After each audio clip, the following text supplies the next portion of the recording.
Kind of sum this up, I am under the ESPNU umbrella. I work for them covering Michigan State recruiting primarily. I also work with as many kids as I can throughout the country to try to help them get scholarships. I go out to any camp, wherever there's a football in the air, I'm going to be there. I've traveled anywhere from California to Texas, Alabama, Florida, New Jersey, Carolinas, Minnesota, Wisconsin, Ohio, Indiana.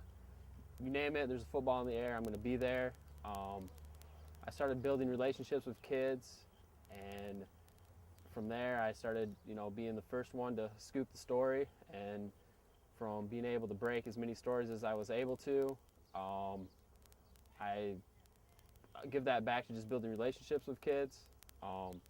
As in when William Golston committed to Michigan State, he committed, nobody was really able to get a hold of him, so I drove down to Detroit Southeastern, and where do you find a football player? You find him at football practice. And I waited there for 2.5 hours, and then eventually, I got my exclusive interview with him, the day that he committed to the University of, Michigan State. And for a Cowboy player like William Golston commit to Michigan State, I felt that someone had to dedicate their time to tell his story right. And I had to take my time out of my life to make sure that, Golston could tell people why he chose Michigan State. And, from there, it's, put me into what I'm trying to do. And that's, to help kids out and make sure that they all get an opportunity to play Division I football. And I feel blessed, that God's put me in the situation so I can tell the story of, these youngsters and what they're trying to do. And, but my main goal is to tell the story right, not be that member of the media that, takes their quotes and flips them around. I want to be that voice that, speaks the truth for them, that this is the reason they're doing something. This is the reason they're going to this school, and not tell a story the way I want to say it. I want to say the story in their own words. That's why I've really been involved in doing video. I feel video is the best way for a commit to explain his story, because everything's out on the table. There's no, this or that. I mean, it's all said and it's all on the record that way.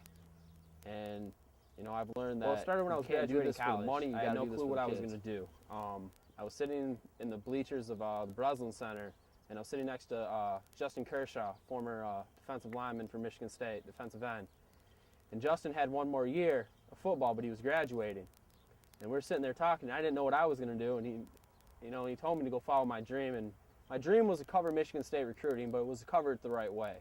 I saw that there was an opening with Mark D'Antonio coming to Michigan State, and I knew what he was doing had to do, he was going to do wonderful things for not only his football program, but for the university.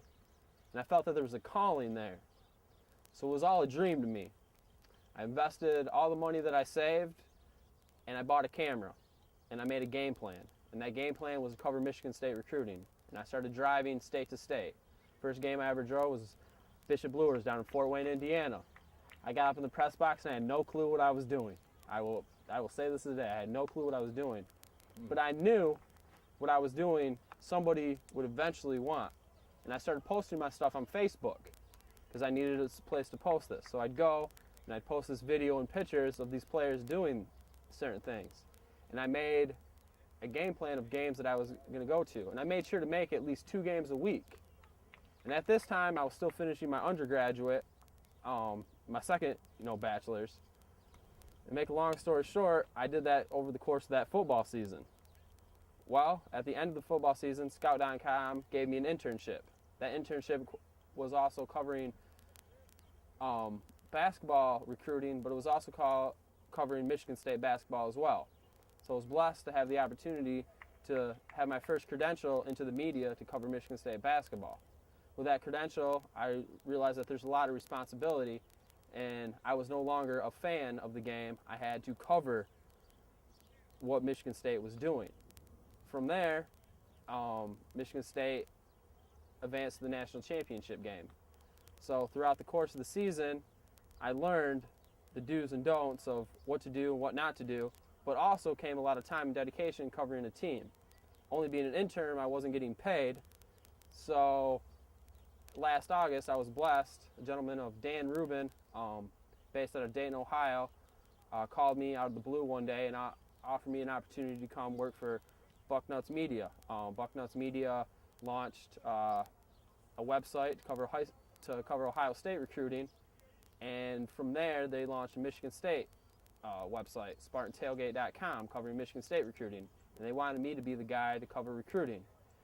When I got this opportunity, it was the biggest blessing I think God's ever blessed me with. I was really grateful, and I went from being a freelancer to an intern to now working for one of the largest media networks in the world, and being underneath the ESPNU umbrella. And it was all a dream, and I never thought it was going to work out this way. I never thought I was going to get an opportunity to cover Michigan State, but that was my dream, and that's what I wanted to do. Long term, I mean, I could have never imagined it was going to happen this way, but it's worked out this way. But I'll never forget when the first game I covered was the Capital One Bowl down in Orlando, Florida, and it was the first credential that was ever handed to me outside of Michigan State basketball, and just being down there and having the opportunity to cover something so I could be the voice of that game was something I'll never forget.